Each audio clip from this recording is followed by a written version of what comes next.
her true story. From Tennessee, my son-in-law threw coffee at me and said, "You eat, but don't help," and slammed my plate down, so I sold the house while they slept. They said I took up space.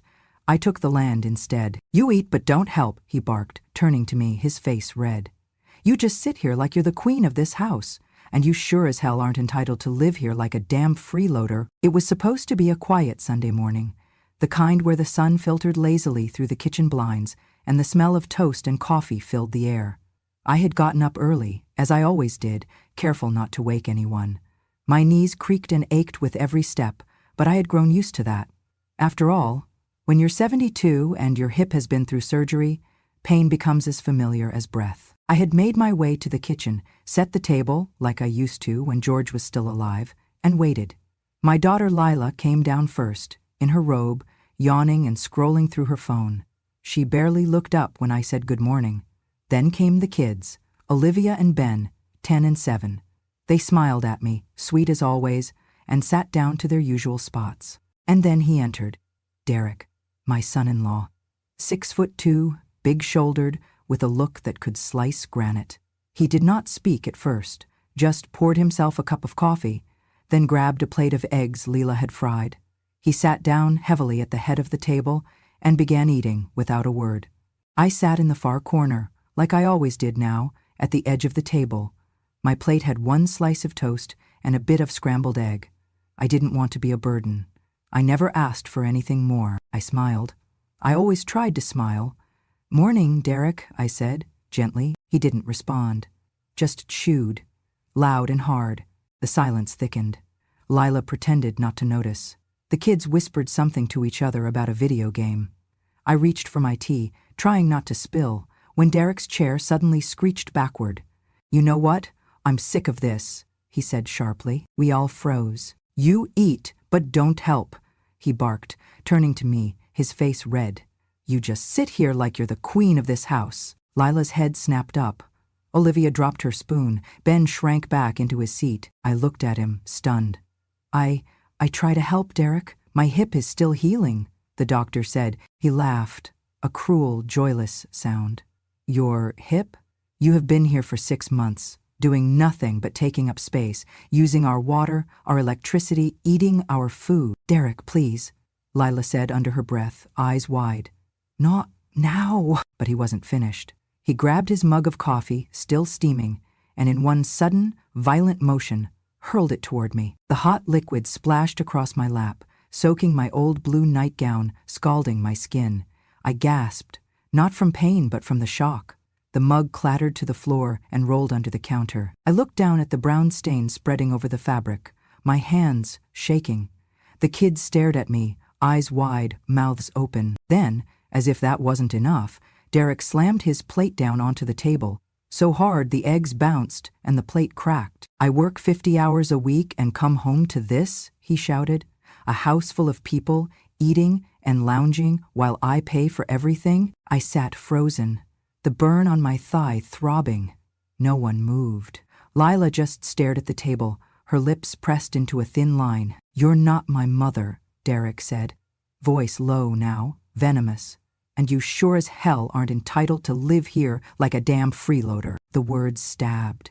It echoed in my head like a bullet ricocheting off bone. I turned to Lila, hoping, just hoping, for her to say something, anything, to stand up, to remind him that I was her mother, that I had raised her, fed her, sat by her bedside through every fever, saved every little card she made me, that this house once belonged to her father and me. But she only whispered, "Derek, just, not now, not now." The silence after that was louder than any scream. Olivia reached for a napkin and slowly offered it to me. I took it with trembling hands, wiping my dress, feeling the burn and the shame and the disbelief rise up my throat. "I think I'll go upstairs," I said, my voice barely above a whisper. No one stopped me. As I climbed the steps, one at a time, gripping the banister with knotted fingers, I felt my chest tighten. Not from the pain, but from something far worse, the realization that I did not belong here anymore, that the home I had built, the family I had raised, the love I had poured, had no room left for me. At the top of the stairs I paused and looked back. Derek was already back in his chair, scrolling through his phone. Lila was gathering plates. The kids stared at their cereal bowls as if they held the secrets to the universe. That was the moment I knew. I was not a mother in this house, not a grandmother, not even a human being. I was just a ghost, sitting in a chair that no one wanted filled. I went upstairs like a ghost, each step heavy, each breath thinner than the last. My legs were soaked from the coffee, my nightgown clinging to my skin, stinging. The hallway felt colder than usual, though I knew it was only my body reacting to shock. I closed the door behind me, slowly, carefully, so it would not creak.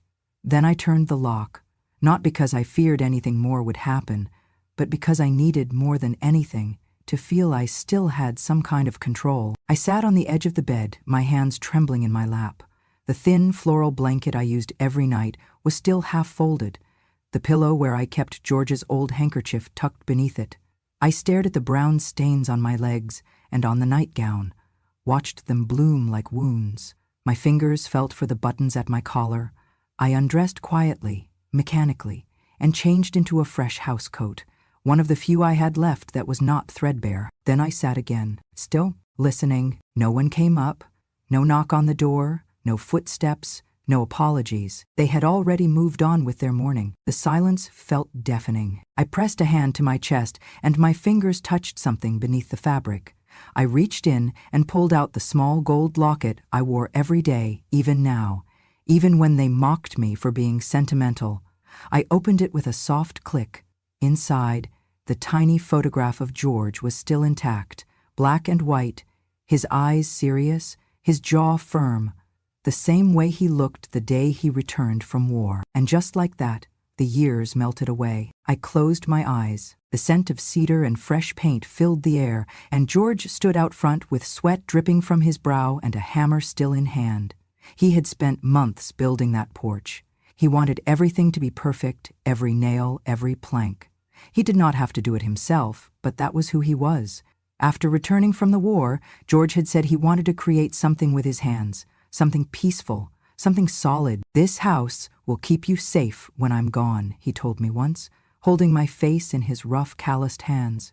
"That's why I'm building it with my own 2 fists." It was the spring of 1959 when we moved in. Back then, the house stood on an open stretch of Tennessee land, surrounded by fields and birdsong. There were no neighbors yet, just trees that swayed like they knew our names, and deer that wandered near the back fence. George painted the kitchen blue because he said it reminded him of my eyes. I cooked our first meal there, with flour still on my sleeves from baking cornbread. We laughed like fools, danced to a scratchy radio song in the living room even before the floor was sealed. And oh, how that house held us, through everything: 3 children, 1 miscarriage, storms that battered the roof, winters where we kept warm by piling quilt high and sitting together in silence. The night our youngest, Lila, was born, George nearly broke every traffic law in the county just to get me to the hospital. And when he held her in his arms, his whole face softened, like every hard edge from the war had finally dissolved into something gentle. He was not a perfect man, but he loved us with a loyalty that never once cracked. Even in his final days, when the cancer had taken most of his strength, George insisted I wheel him out to the porch so he could watch the sunrise. That porch he built, that land he worked, that house he never stopped seeing as ours. The last thing he said to me in a clear voice, 2 days before he passed, was something I had never forgotten. "If they love you, they'll honor this house. They'll see what it means to you. If they don't, Mabel, don't sign anything. Not a damn thing. This house was built with love.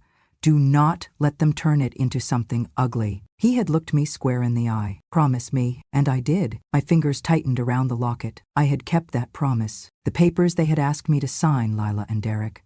Right after George's funeral, I had smiled and said I would think about it. They brought them twice more, Lila with guilt in her eyes, Derek with irritation in his. But I never did sign. I tucked them away in the bottom drawer of George's old desk in this very room, right under the hand-sewn flag from his service and the little wooden box that held our wedding bands. I knew what they assumed, that I had eventually given in, that Lila, being our daughter, had inherited it automatically, that I had no reason to hold on. But they were wrong. I still held the deed, still held the power. And tonight, After what happened downstairs, after Derek's cruel words and that scalding coffee, I realized something George probably knew all along. Sometimes, love means protecting not just what was, but what still is, what still can be. I stood up slowly, walked across the room to the old desk, opened the drawer, and took out the file folder. It was a little dusty, but I knew the weight of it in my hands, like I knew the weight of George's voice in my heart. The transfer papers were still there, unsigned, and underneath them, the original deed. In my name, clear as daylight. I sat back on the bed, the papers in my lap, and stared at the signature line. Empty, waiting, powerful. In that moment, I no longer felt like a ghost. I felt like something I had not felt in months. Alive. And maybe, just maybe, it was time they remembered who this house really belonged to. At dinner that evening, I sat in silence, as I had learned to do. My plate was filled, as always, with whatever was left over after everyone else had served themselves. Lila handed it to me quietly, no eye contact, just a mechanical movement. The kids chattered about their day at school, Derek grunted at his phone while chewing, and the television murmured something forgettable from the living room. No one asked me how I was feeling. No one asked if the burn on my leg was better. It still hurt, reddish and sore, but I had learned long ago that physical pain was easier to endure than emotional bruising. I buttered my bread with slow, deliberate movements, like I was trying to fill time rather than a stomach. No one noticed. I had become a piece of the furniture in that house, a chair in the corner, a curtain no one opened. Sometimes Olivia would smile at me, and Ben would whisper, "Night-night, Grandma," when he remembered. But they were children, still innocent, not yet taught how to unsee someone. Lila caught my eye briefly and gave me that same tight-lipped expression. Then, in the kitchen after dinner, while I was rinsing my own plate under lukewarm water, she approached behind me. "Mom," she said softly, "please don't take what Derek said this morning to heart. He's been under a lot of stress at work." I turned the water off. I did not speak. She continued, a little more rushed now, like she just wanted the discomfort to end. "He's not a bad person. He loses his temper sometimes. He doesn't mean anything by it." I turned to look at her. Her eyes shifted to the floor. "He threw scalding coffee at me, Lila," I said quietly, "in front of your children." She bit her lip. "I know. I really need you to not make things harder right now. Please." I nodded once, turned back to the sink, and finished washing my plate. Harder. That was the word she used, as if I were a complication, not a mother, not a human being, just a burden that made her life harder. That night I sat in bed with a notepad and pen, one of the few things in the house that still felt like mine. I began writing things down, not out of vengeance, but out of necessity. Words, dates, phrases. January 18. You just eat and watch TV, at least the dog fetches. February 5. Threw my medication box in the drawer, said, "Keep your pills out of my kitchen." March 12th, rolled his eyes at my cardigan on the back of the chair. "Are you hanging laundry in my dining room now?" It became a small ritual, quiet, invisible. I hid the notebook beneath my pillow each morning. The act gave me back something small, my memory, my clarity, my truth. They might erase me with silence during the day, but I would write myself back into existence at night. I began to watch Derek more closely. The way he walked like the house was a stage and everyone in it owed him applause. The way Lila flinched when he raised his voice, even when it was not directed at her. The way he tossed his work boots into the hallway every evening, like the floor should be grateful to receive them. The colder Lila became, the more I felt her drifting, not just from me, but from herself. My daughter, once so full of laughter and rebellion, now moved like someone afraid of breaking. I wanted to ask her where the spark had gone, but the answer was too loud to ignore. It had been doused by years of trying to keep the peace that cost too much. One evening I was walking down the hallway when I heard Derek on the phone. His voice carried from the garage. I stopped, unseen, just outside the cracked door. "Nah, man," he was saying, chuckling. "I swear to God, it's like living with a ghost. The old lady just floats around the house, eats my food, says thank you like she's royalty, does not lift a damn finger, says her hip hurts. Hell, I'd rather clean a dog kennel than live with a mother-in-law who thinks she's owed the world." There was laughter on the other end of the line. Derek joined in. My heart slowed. Not stopped, just slowed. It was a strange feeling, somewhere between heartbreak and resignation. I turned and walked back to my room without making a sound. That night, I did not write in my notebook. I just stared at the ceiling, the shadows dancing across it from the streetlight outside. I replayed that sentence over and over. I'd rather clean a dog kennel. He thought I was less than an animal. I remembered a story George once told me, from his days in the service. He said the worst insult he ever heard was not shouted, but whispered behind someone's back. It wasn't the volume that hurt, he told me. It was the fact that someone believed it and thought no one else would care. Derek believed what he said, and he thought no one else would care, least of all, me. But I did care. I cared more than he could ever imagine, not because his words surprised me, but because they confirmed what I had feared for months. I was no longer Mabel, the woman who once made Thanksgiving dinners for 30 people in this very house. Not Mabel, who sewed Lila's prom dress when they couldn't afford the store-bought one. Not Mabel, who held her newborn grandchild in this living room and wept with joy. I was a placeholder, a background character in a story that had long since erased my name from the script. That was when I began to see the house differently, not as a home, but as a battleground of memory. And I realized in my bones that if I died tomorrow, they would not remember me as the woman who built a life here. They would remember me as the old lady who sat in the corner. And that was not going to be my ending. The next morning, before anyone else stirred, I unlocked the bottom drawer of George's old writing desk. The air was still and heavy, the kind of silence that clung to your skin. I knelt down, wincing slightly from the stiffness in my hip, and reached inside, pulling out a faded leather folder, one George had kept locked up for years. My fingers brushed over its surface like it was sacred, and to me it was. I opened it slowly, reverently. Inside were the documents, aged, yellowing slightly at the edges but crisp and intact. The deed to the house, the original transfer agreement George had drawn up with his lawyer nearly a decade ago. I remembered the meeting clearly, even though I had barely understood the legal terms at the time. It had been a quiet afternoon in our kitchen. George sat across from our longtime attorney, Mr. Hal Whitman, with a pen in hand and his brow furrowed, with the same serious look he wore whenever he was fixing something that mattered. "I want the house to go to Lila someday," he'd said, "but not automatically, not without Mabel's say-so. This place was built with her in mind. No one deserves it more than her, and if someone ever treats her like she's less than family, I want her to be able to say, 'This is mine, and you don't belong here.'" I remembered the way George looked at me when he said that, not with sentiment, but with clarity, as though he knew, somehow, that a day might come when I would need that power. Mr. Whitman nodded and drafted the clause. The property would be willed to Lila in name, but the transfer of full ownership required one final signature, mine. And that signature, to this day, had never been written. I stared at the blank line again, now, years later, empty, waiting, the only thing between me and freedom. I held the papers tightly and placed them in a plain envelope, then slipped on my coat.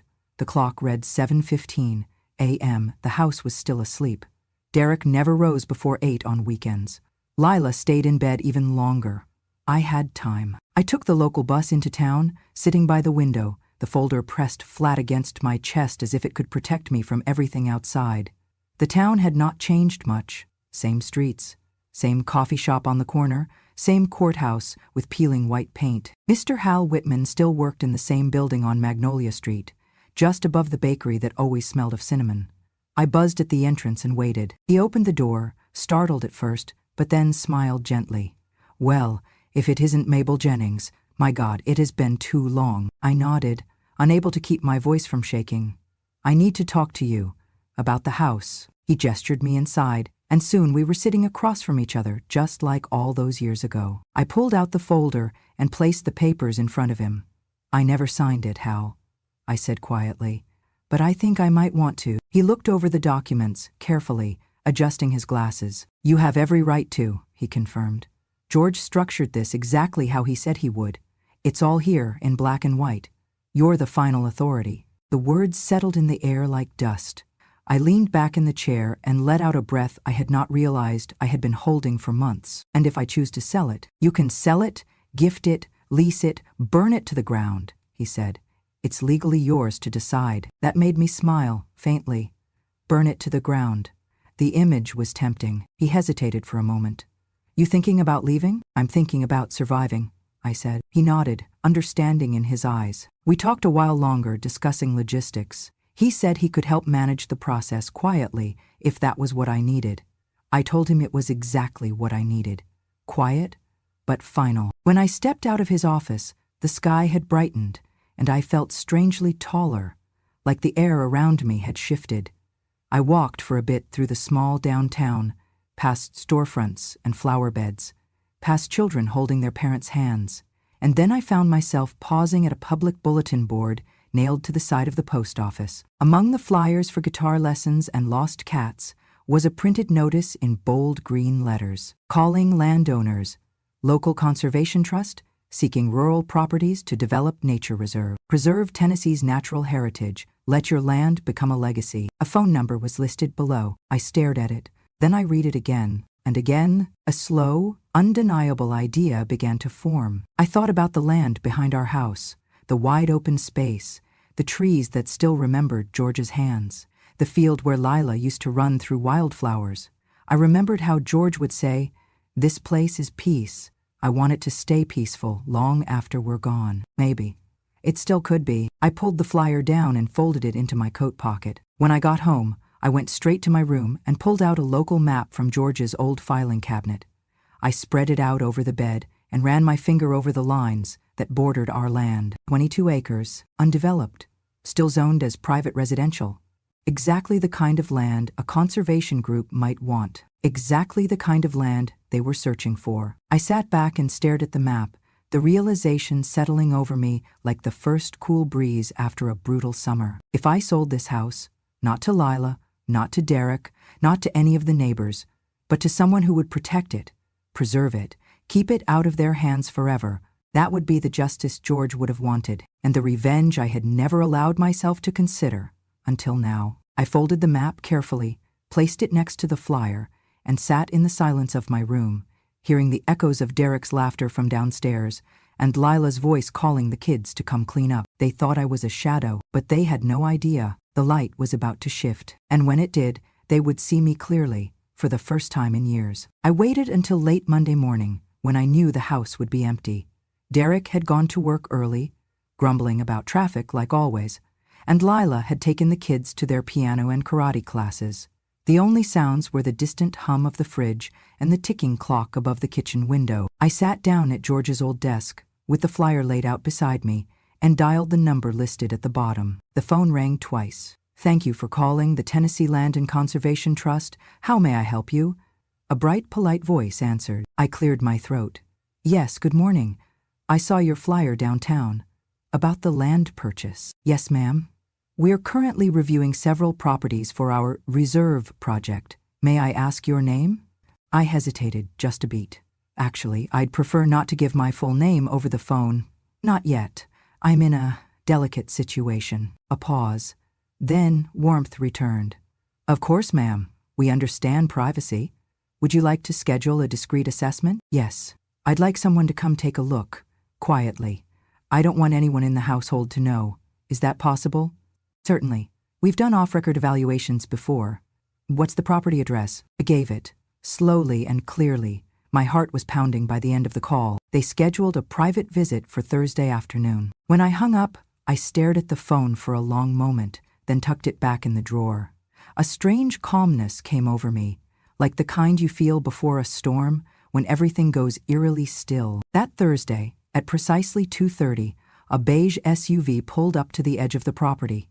2 individuals stepped out, a woman in her 30s wearing a utility vest with a Trust's logo, and a man carrying a clipboard. I met them at the back gate, wearing a wide-brimmed hat and old gardening gloves. I had dressed purposefully in plain clothes, and greeted them with a slight southern accent I hadn't used in years. "Y'all the folks from the Trust?" I asked. The woman smiled. "We are. We're here to evaluate the land." "Well, the owners ain't home," I said, nodding toward the house. "I'm just the caretaker. Been tending to this place since the old man passed. You'll have to be quiet." They exchanged a glance, then nodded in understanding. I led them around the property, pointing out the boundaries, the tree line, the small creek that still ran clean through the southern edge of the pasture. They took photos, marked notes, murmured to each other. They asked about soil quality, wildlife sightings, zoning restrictions. I answered everything. I had lived on this land for over 40 years. I knew it better than I knew the back of my own hands. Before they left, the woman turned to me and said, "We'd be very interested. If you're the one with authority, we'd love to send over an offer and draft paperwork for review." "I am," I said softly. "And yes, please do." That night, I couldn't sleep, not from anxiety, but from adrenaline. The next day, the email arrived. The offer was fair, more than fair. Enough for me to leave, enough to begin again. Enough to ensure Derek and Lila would never step foot on this land again. I printed the documents, sat down with a steady hand, and signed the intent to transfer. It was a quiet victory, and yet my fingers trembled just slightly. I sealed the envelope, wrote the date for notarization on the top, and slid it into the drawer alongside the original deed. All that remained was the final signature at the courthouse. That night, as the sun dipped below the trees, casting long golden shadows across the living room floor, I stood quietly in my room and began folding clothes. One by one, neatly and without rush, I filled a small suitcase. Not everything, just enough. My nightgown, my locket, the notebook, a framed photo of George, the leather folder, a worn Bible, 2 scarves, my arthritis cream, a small jar of peppermint candies. It was peaceful, almost meditative, like preparing for a long-awaited trip. Then I heard laughter from the living room. I paused. Peering through the narrow crack in the door, I saw them. Derek with his feet on the coffee table, arm wrapped around Lila, both of them watching some sitcom, chuckling like everything in the world was fine. Like the insults, the dismissals, the coffee, the silence, they had never happened. My daughter leaned her head on his shoulder. He leaned down and kissed the top of her hair. The sound of their joy rang in my ears like static. And still, I said nothing. Just closed the door and zipped the suitcase. That moment stayed with me longer than I expected. Not because it made me sad, but because it made me certain. They thought I was upstairs, invisible, but I was downstairs in my mind, opening the future one zipper at a time. Tomorrow I would leave this house not as a victim, but as its rightful owner, signing it away to a future where they would never belong. The morning was still dark when I slipped out the front door, the sky just beginning to lift its curtain of stars. I moved quietly, careful not to let the old hinges squeak, clutching my purse with both hands. Inside was everything I needed: the notarized documents, the original deed, my ID, and a small envelope with the last letter George ever wrote me, just for strength. The house was silent behind me. No footsteps, no children awake, no shouting, no cruel laughter, only the low hum of the fridge and the occasional creak of the settling wood. They were all still asleep. I stood at the curb for a moment, breathing in the cold Tennessee air. It tasted like freedom. A yellow taxi rolled up exactly at 6:15 as I had scheduled. The driver, a young man with music playing low on the radio, helped load my small suitcase into the back. He did not ask questions. I was grateful. "Downtown?" he asked. "Yes," I said. "Courthouse first, then one more stop." We drove in silence. At the county clerk's office, I submitted every document in that envelope, with hands steady as stone. The woman behind the counter smiled, checked the paperwork, and nodded. "Everything looks good, Miss Jennings. The conservation group wired the funds just this morning. We've already received verification." So quick, and so simple, so irreversible. I asked for a copy of the completed transaction for my records. As she printed the final page, she said, "You know, it's rare we see folks donate land like this. You're preserving something real special." I smiled. "That's the idea." From there, I had the taxi take me across town to visit a friend I hadn't seen in years. Marjorie Blackwell, a widow like me, with a sharp wit and a porch full of wind chimes. We had fallen out of touch after George passed, mostly my doing. But when I called her last week and asked if I could stay for a few days, she didn't hesitate. "Of course you can," she'd said. "I've got a warm bed and fresh pie.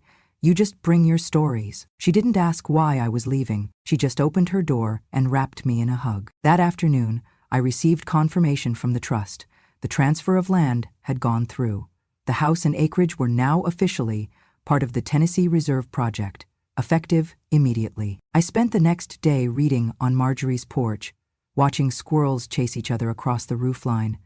There was no bitterness in my heart, just stillness, the kind that comes after a storm you've survived and finally stepped out from under. But back at the house, my former house, things were not so calm. At precisely 10:07 a.m. the next morning, Derek answered the door to find 2 uniformed county officers and a legal representative from the Conservation Trust standing on the porch. "Is this the residence of Derek and Lila Sanders?" the officer asked. Derek blinked. "Yeah? We are here to inform you that the property you are occupying has been legally transferred. You are now considered tenants, without contract or right of residence. You are being issued a 48-hour notice to vacate." He laughed. "What the hell are you talking about? My wife owns this house." The representative handed him a folder. "She does not. Never did. The house was never signed over. Ms. Mabel Jennings retained full authority. She has executed a legal sale. The property now belongs to the Tennessee Land and Conservation Trust." Lila appeared behind him, barefoot and panicked, eyes wide as she grabbed the papers. No, this has to be a mistake. My mom lives here. This is our home. Our kids' home." The officer remained calm. "Ma'am, you'll have to take it up in court if you believe your rights were violated, but I assure you the transaction is legitimate. You must vacate the premises within 48 hours or face legal removal." Chaos erupted. Lila cried out, begging to see me. Derek cursed so loudly the neighbor across the street stepped out onto their porch. Olivia and Ben stood behind their mother, silent, clinging to each other. Then came the moment I had prepared for. I arrived 15 minutes later, walking down the gravel path toward the house in a simple navy coat, holding the legal agreement in my hand like a folded flag. The officer turned. "Mrs. Jennings?" I nodded. Lila spotted me first. "Mom!" She ran toward me, tears streaking her face. "What did you do? Why would you do this? We needed you, the kids. This is their home." I looked her in the eyes and said nothing for a moment. I needed her to feel the silence the way I had for months. Then I said calmly, "You said I took up space." Derek stormed toward me, fists clenched. "You had no right. This was my home too." I turned to him, standing taller than I had in years. "Your home? You hurled coffee at me like I was garbage. You mocked me to your friends.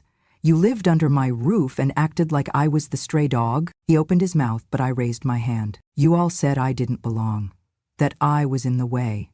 Well, I was never in the way. I was the foundation." I stepped closer and held out the deed in my hand. "I built this life. I built this house. And now I'm building something else." I paused, then delivered the final words like a stone dropping into water. "I didn't take up space. I was the space. And now this space is no longer yours." With that, I turned and walked away, the wind light against my back. The weight I had carried for so long lifted at last. I never imagined myself starting a foundation.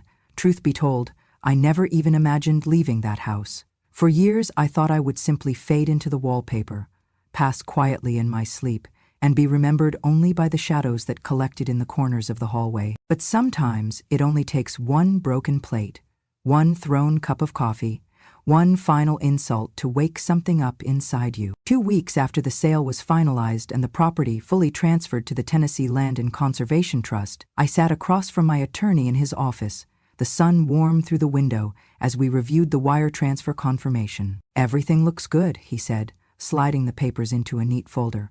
"So, what will you do next?" I smiled slowly, a little shy at first. "I want to help people like me, people who were forgotten inside their own families, people who still have value, even if no one at their dinner table can see it anymore." He raised his brows. "Like a non-profit?" "Exactly like that," I said. "I already have a name for it." I pulled out a napkin from my purse, where I had scribbled the letters, MOBILE, Make a Better Elder Life. He chuckled. Catchy. And fitting. With his help and a friend from the local bank, I opened an account and filed the paperwork to establish the foundation legally. Within a month, I had set up a small team, volunteers at first, mostly women from my old quilting circle, a retired social worker, and one energetic college intern named Darius, who called me Miss Mabel like I was royalty. We started small, care packages for homebound elders, monthly phone calls to check in on seniors living alone, legal guidance for those facing property abuse or coercion. But the most powerful thing we offered, it turned out, wasn't food or funding. It was voice. We hosted our first community talk in the basement of a Unitarian church on a Thursday night. I thought maybe 5 people would show up. 30 came.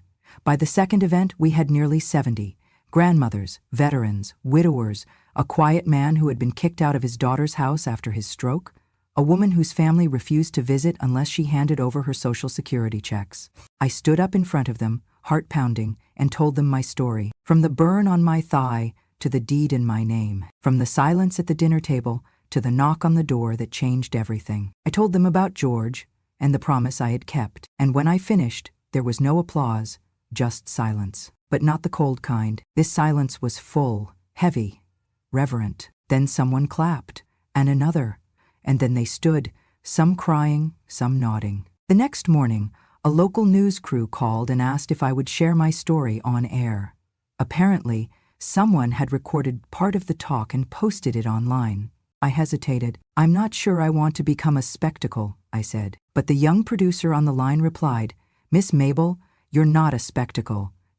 The segment aired the following week. They filmed me sitting on Marjorie's porch, sipping sweet tea, the wind chimes dancing behind me.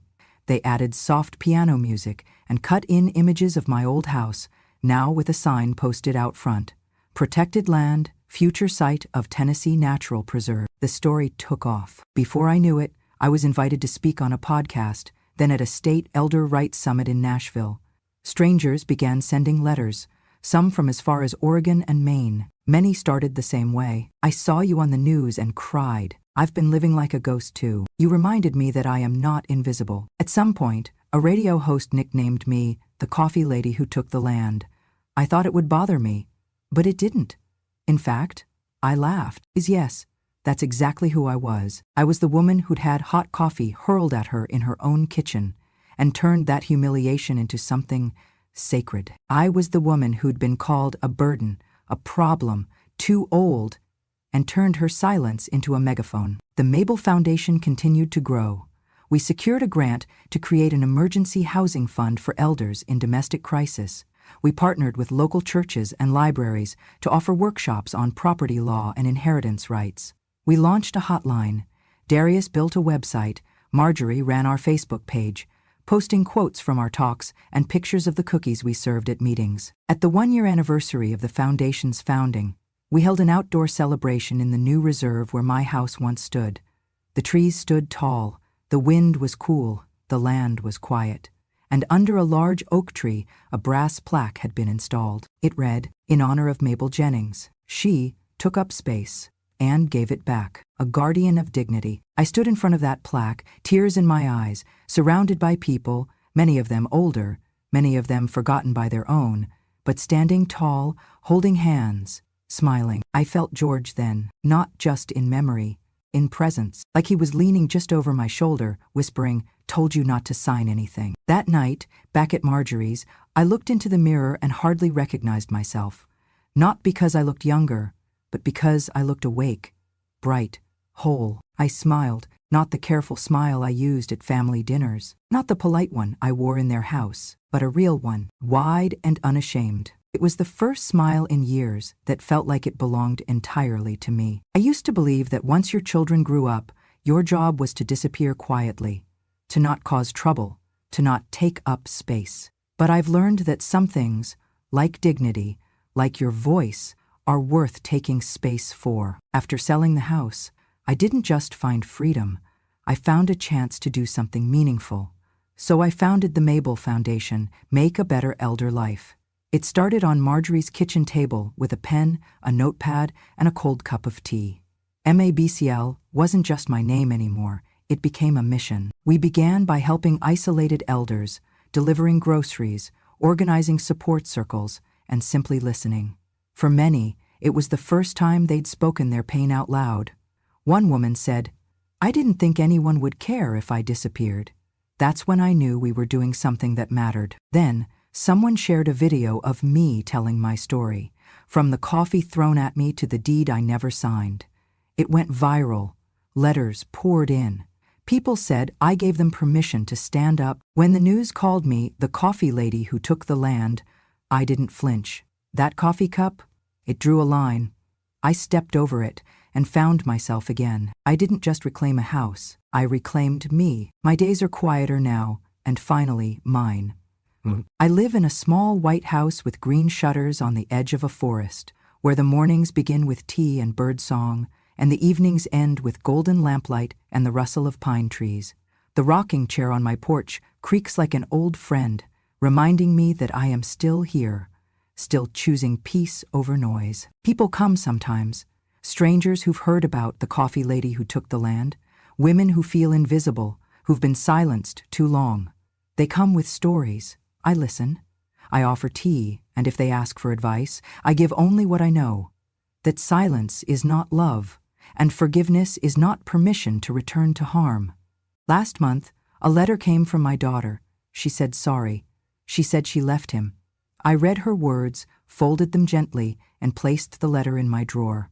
I forgave her, but I didn't write back. Some doors don't need reopening to heal. Each night, I whisper to George's photo. I didn't sign it, and I didn't become a shadow. Then I sleep, light as air, dreaming only of trees and the quiet I've finally earned. If you've made it to the end of this story, thank you.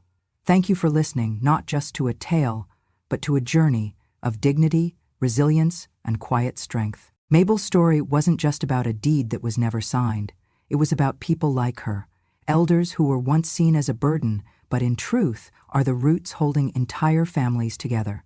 In the end, she didn't just take back a house, she reclaimed her voice, her worth, and her power to choose peace over silence. If you believe that older people deserve to be heard, respected, and remembered, subscribe to Grandma True Stories today. Here we share deeply emotional and powerful true stories each week about grandmothers, mothers, and those who were once forgotten, but found their strength when no one expected it. Click subscribe and turn on the bell so you never miss a story that just might change how you see the world. Grandma True Stories, because truth has no expiration date and courage is never too late.